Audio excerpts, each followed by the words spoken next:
Chuck Norris!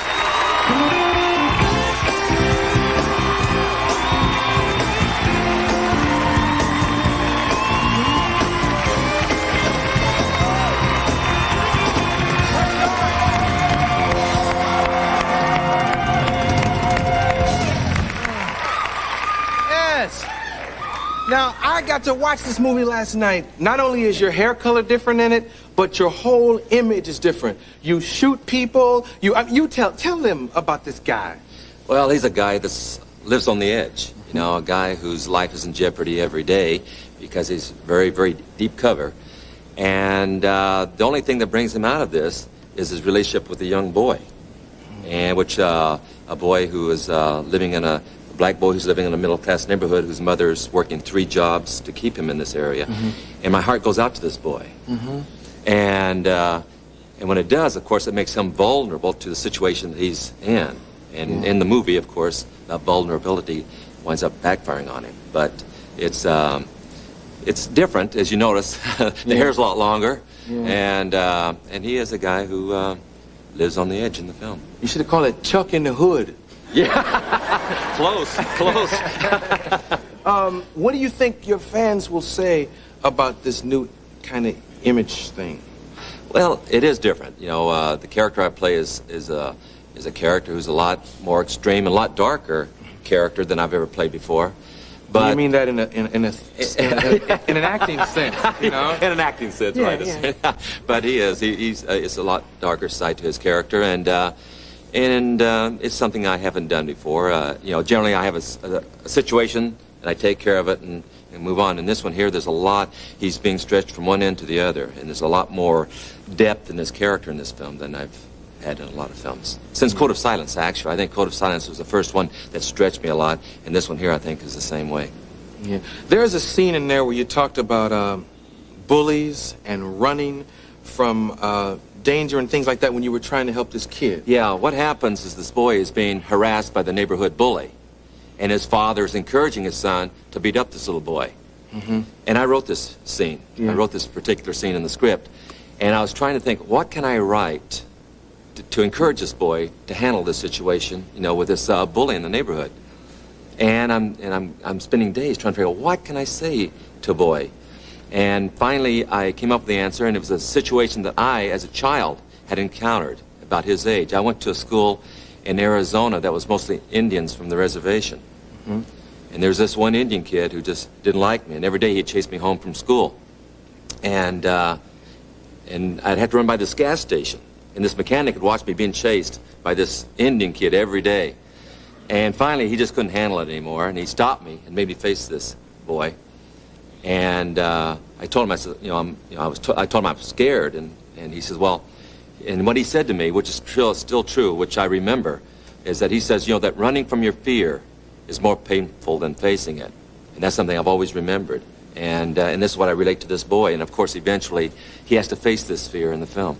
Be right back with more Chuck Norris.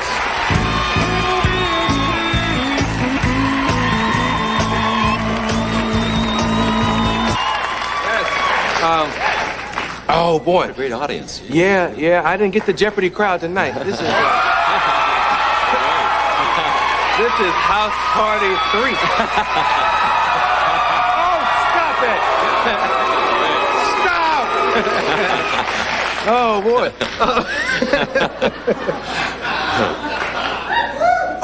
Have you know hockey players lose teeth? You ever lose like a toe or something? What's the worst thing that ever happened to you fighting?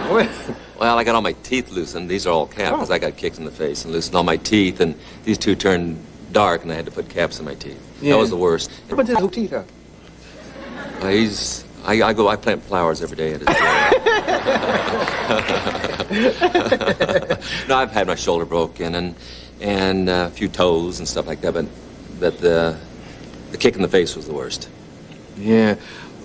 Didn't somebody who actually did something and lived, the guy, your speech guy. Oh, no, when I first got into films, you know, I knew nothing about acting. And I had like 4 months of acting classes from Estelle Harmon's on my GI Bill, and that ran out, so I had no money to take acting classes. And so I finally convinced a producer to do my first film, Good Guys Wear Black. And so they hired a tutor to tutor me for the 2 weeks prior to filming. His name was Jonathan Harris. He was the little professor in Lost in Space. I don't know if you remember him or not. Oh, Wheeler Robinson. Right. So anyway, he's going to help me with my screenplay, my dialogue. And so he'd say, okay, say I'm going to the store. And I say, I'm going to the store. He says, no. You're not going to the store. You're going to the store. I go, that's what I said. I'm going to the store. No, you're going. You got to put the G on the end. Mm-hmm. And for 2 weeks, all he's trying to do is teach me how to talk. And one day he grabs me by the mouth, goes, he says, open your mouth, like that there. I said, Jonathan, you're the only man alive that could do that, At least I know it, but... I'm a talk show host, and I would have had to kill. And you do that to Will Robinson, don't do that to me, man. But... Boy. I haven't gotten any better since either. I still... Well, let's see if I...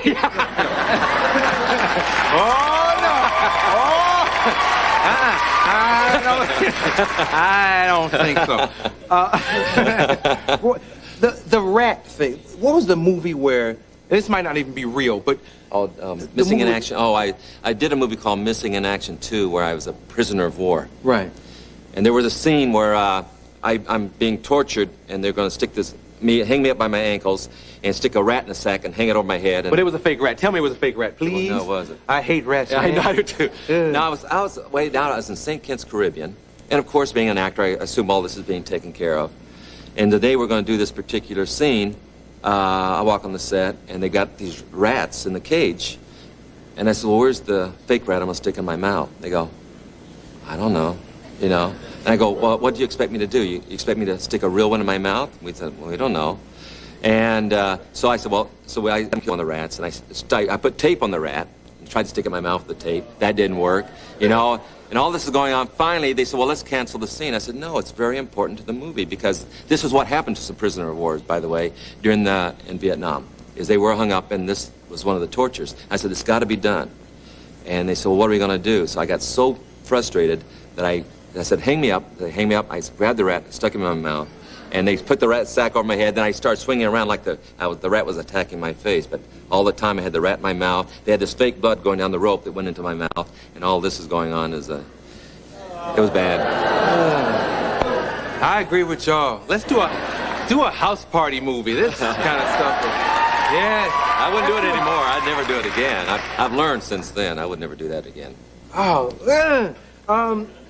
did you actually know Bruce Lee, or is that like public relations? No. I knew Bruce.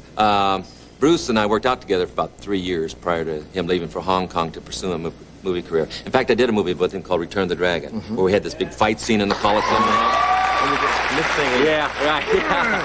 But, I go to Rome to fight in the Coliseum, and I go over there, and I'm my fighting weight, about 170 is my fighting weight.